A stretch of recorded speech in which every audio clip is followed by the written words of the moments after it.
welcome or welcome back to my YouTube channel. Today's video, as you can see by the title, is going to be about unpopular spiritual opinions. These might not be as unpopular as I think they are, but these are things that I often see people either talking about in a controversial way or just straight up disagreeing about. So these are my opinions. If you are interested in getting a tarot reading from me, go check out what I have on my YouTube channel if you're, not familiar. But if you are, why haven't you gotten a reading yet, honey? Go ahead to the description below, click on my website, and see what I have to offer. You might find something rather interesting. All right, you guys, make sure to like, comment, and subscribe, and let's go ahead and get into these unpopular opinions. Number 1, people are way too open to blindly following people's opinions on social media about spirituality. Now, I know this is like hypocritical to say, and I'm making this video, but I'm just sharing my opinion, girl. I'm not telling you what to do. Don't be so ready to just follow what other people are doing online when it comes to your spiritual practice. Not only is your spiritual practice something that's personal for you, but everybody else's spiritual practice is personal to them as well. Okay, so just because something's working for them doesn't mean it'll work for you, and just because something is meant for them doesn't mean it's meant for you. I recently did a TikTok video. I recently made a TikTok video, and it was basically a message talking about that. I got a channel message about divination, tarot reading specifically, and how there are a lot of people doing tarot that don't necessarily need to be doing tarot.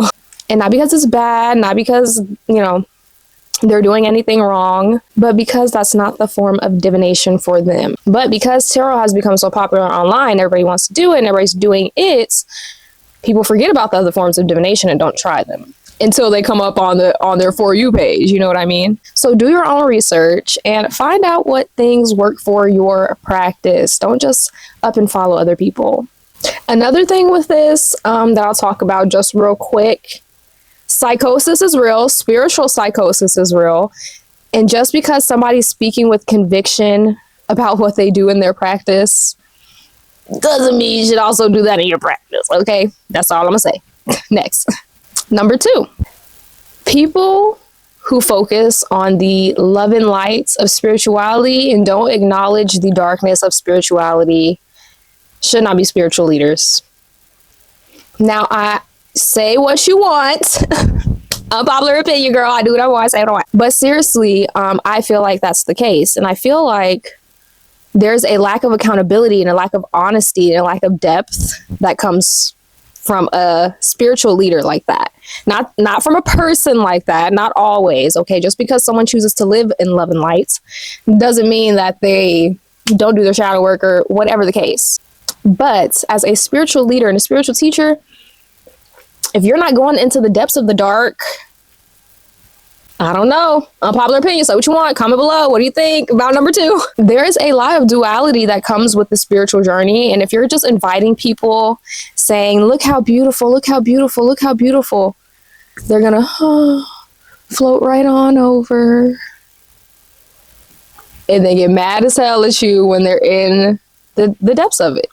So yeah, that is my second unpopular opinion. My third unpopular opinion, there's a couple. The universe is not always trying to tell you something, but you can find a message in everything. Everything. What do I mean by that?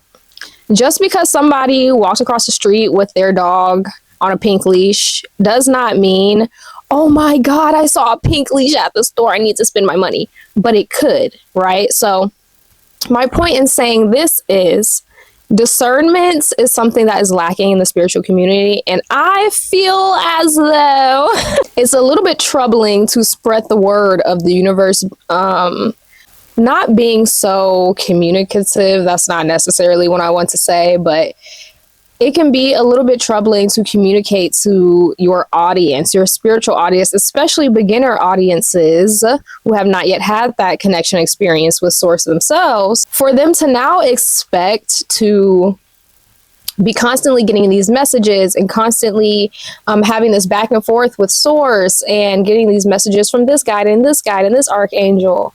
Not only can it be overwhelming, but once again, spiritual psychosis, and third of all, Discernment. No, first of all, discernment. Okay, we need to be teaching discernment before we teach even how to communicate with anything or anyone intentionally. Okay, now going from that, it kind of goes into my next one. I think this is number 4. People don't actually know what it looks like and feels like and sounds like, yada yada, to discern. I could sound like a little old lady. I could sound like a, old head, whatever, but people don't know. People don't know. People don't know. And I especially say this because, once again, your spiritual journey is personal to you. So how the universe connects with you and how you discern messages, it's going to be specific for you. For example, if I start to sweat and get hot while I'm giving a reading, okay, that could be my intuition telling me something and me discerning based on the reading or based on my personal experience that hotness and those sweats could be negative energy. Okay, now I'm now starting to pick up someone with negative energy in a reading, or those sweats and that hotness could just be from the heat in the room. Maybe I'm channeling my client's energy and they've been going through menopause. I don't know. But this is why I'm saying discernment is key, because hello, how are you going to know the difference? Just because someone tells you how to know the difference doesn't mean that's how you and your personal energy and intuition is going to know the difference. Do you know what does this make sense? Also, some people feel butterflies in their tummy when they're doing something exciting and meeting somebody they like. And some people feel butterflies in their stomach when they are doing something that they're nervous about and doing something that they, have fear about. Okay. Discernment, knowing the difference, intuitively learning the difference. Okay, number 5, I think. This is a big one, okay. Questioning spirituality is encouraged. Doubting spirituality at times is encouraged because it allows you to open your mind to greater things, more possibilities, okay? It allows you to do more research. If you have a spiritual teacher, spiritual leader, spiritual entertainer, spiritual influencer, whatever you want to call whoever, if you have someone who is trying to convince you of spirituality, convince you of their spiritual practice, or if someone's straight up telling you the opposite, telling you that, hey, it's not encouraged to question the things that you're learning, oh no, baby. That's not them convincing you of spirituality. That's them convincing you of their own religion. I stand by that. If someone can't question you about your beliefs and you answer without judgment and without trying to even shut them down and redirect and not answer the question, red flags all around. I feel like I don't need to explain too much on this. Okay, I feel like it makes sense. It's the same reason a lot of people, for example, leave Christianity. They feel like they don't have the space, or they're not allowed to take up space and ask questions. Or when they do ask questions, they're given the same cover up, bland, tarp over the water answers. All right, so my next one, I think number 6. You do not have to practice spirituality to feel the benefits of spirituality, such as mindfulness and collectiveness and oneness. These things can come from a certain belief system. These things can come from certain support systems. It doesn't necessarily have to be because you meditate or because you journal or because of your practice. So for my people out there who are like, girl, all these crystals and rocks and candles, I can't do it. Do not worry about that, okay? Spirituality is about connecting with self and connecting with source. And however you can do that in a genuine way that works for you. It's only got to work for you. Your way doesn't have to work for me. My way has to work for me. See. Now, I hinted at the next one a little bit earlier, but in depth, number 8, I don't know. Basing your spiritual practice off of what others are always doing or not doing, saying is good or isn't good, saying you should and shouldn't do, saying you shouldn't try and should try, is a key way to not actually be spiritual. Because why, audience?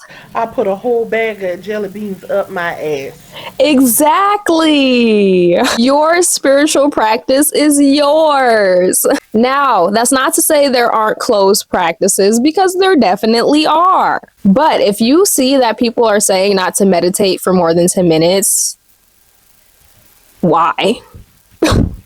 You can meditate for however long you want to. They don't have to.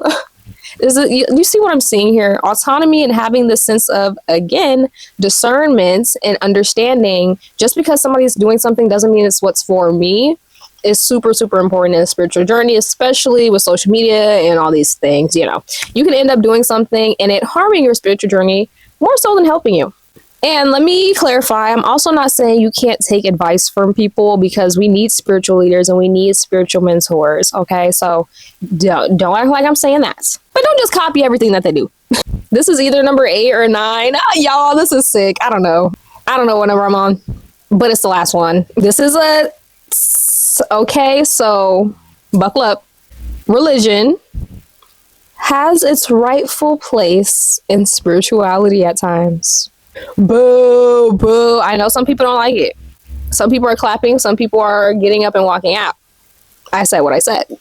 Religion does not require, you don't have to understand religion, any religion or religion as a whole in its uses or anything like that to have a successful spiritual practice, period.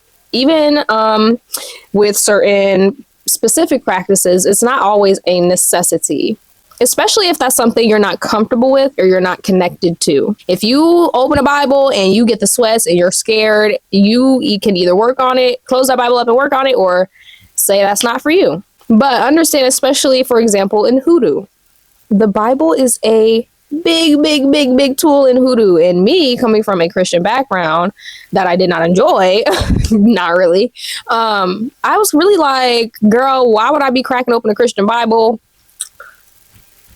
And that's like the exact thing I left. Like, why would I do that? But as you start to understand, especially with hoodoo specifically, that it's about your ancestors and it's about engaging with the energies that they engage with to help you with your energies currently, then you start to look at it from a different perspective. Again, you do not need religion to understand your spiritual journey or your spiritual health, to grow or progress on your spiritual journey. But it has its rightful place. So those are my 8, 9, 10, who knows. Those are my unpopular opinions. Comment below what you think. Which one do you feel like irked you the most? Which one gave you that tingle that you're like, you know what, I actually have something to say about this? And which one do you really think you agree with? Comment, let me know. Again, if you are interested in tarot, getting a tarot reading, go ahead and get some guidance from your spiritual self and your spiritual team through the description below. I have my website linked. Super easy for you. Go check out what I have. All my prices are updated as well. I do have a freebie on there, so go check that out. And if you're like, nah, girl, I'm good with the YouTube videos, that's always awesome, and I appreciate you. And be sure to check me out here on my next video. All right, bye, y'all. See you next time.